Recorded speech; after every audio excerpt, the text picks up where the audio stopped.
Trinidad and Tobago is on the brink of a catastrophic downfall, and it's happening because of failed leadership, weak foreign policy, and outright betrayal of the people. Prime Minister Dr. Keith Rowley is playing a dangerous game with our future, picking fights with the world superpower while aligning with communists, criminals, and geopolitical disasters. The world is shifting. The new US administration has made it crystal clear they're done playing with countries that support communism, terrorism, and human trafficking. The United States is flexing its economic muscle, cutting off rogue regimes, and cleaning up this global mess. They're essentially preparing the world for war. We need to be on the right side of that. Trinidad and Tobago should be standing with the free world, but Rowley refuses to see the writing on the wall. Instead of using Secretary of State Marco Rubio's letter as a chance to negotiate for better healthcare, medical training, and strategic trade deals, Rowley played Bar John, puffed up his chest, and threw all of us under the bus. This is not about his visa, this is about your visa, this is about your business, this is about your ability to travel and trade freely. And when visa restrictions start with the leaders, guess who's next? The people. After that is trade embargoes and tariffs. Our economy cannot handle that, our people cannot handle that, our infrastructure cannot handle that. We are not ready for war. We cannot handle that right now. We need to secure our shit and lock down our country and sort out our own issues before we start bringing other people in to help them. Nothing wrong with helping people, but not right now, not like this. There's ways to do it. Right now, Venezuela is preparing for war. They are amassing troops and military equipment on the border of Guyana, getting ready to seize the Essequibo region. Brazil has already reinforced its military at the border because they understand what is coming. Meanwhile, what is Trinidad and Tobago doing? Nothing. No statements, no military readiness, no diplomatic push for regional security. Instead, we're sitting ducks led by a man who thinks playing tough with Trump and Washington is more important than securing our country. Meanwhile, don't forget he's retiring. Make no mistake, Trinidad and Tobago is on the side of Guyana, not Venezuela. If war breaks out, our economy will be shattered, trade routes will be disrupted, and our people will pay the price for Rowley's arrogance.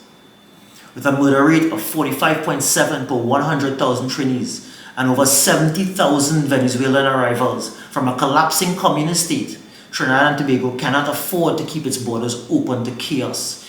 Any nation that allows illegal mass crossings is under siege.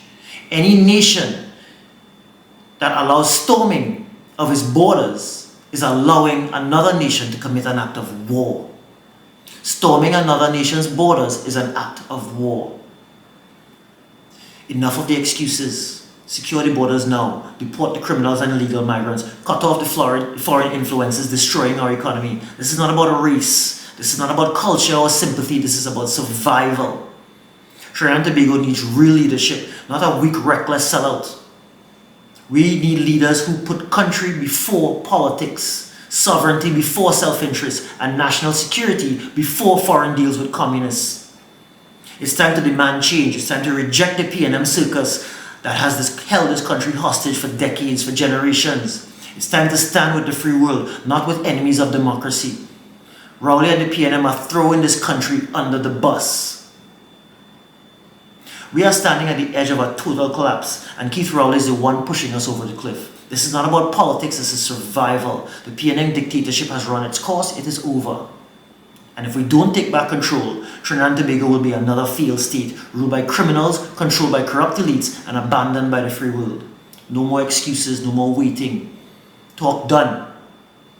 We must close our borders. We must secure our sovereignty. We must choose the side of freedom, not corruption and chaos.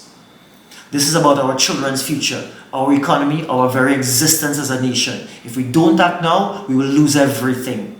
History is going to remember those people who stood up, and history will also remember those people who stayed silent. We need to stand with Trinidad, stand with freedom, and stand for our future. We need to vote.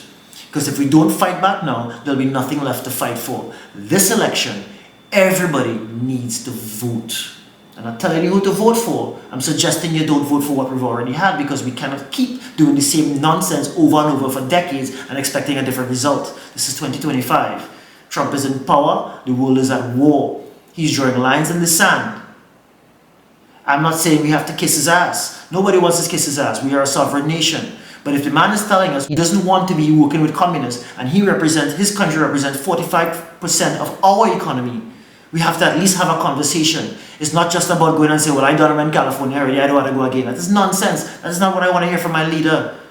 I want my leader to sit down. I want my leader to send a letter, make a phone call, go to the White House, represent the Caribbean, represent CARICOM. Go and sit down in that White House and say, no, you cannot just tell us don't have doctors. You need to tell us why, and we need to say, okay, well, if we're going to replace these communist doctors, then we need to make sure that we have something else in place. Right? Come on, man. We need to do better. Let's vote and get rid of this jackass.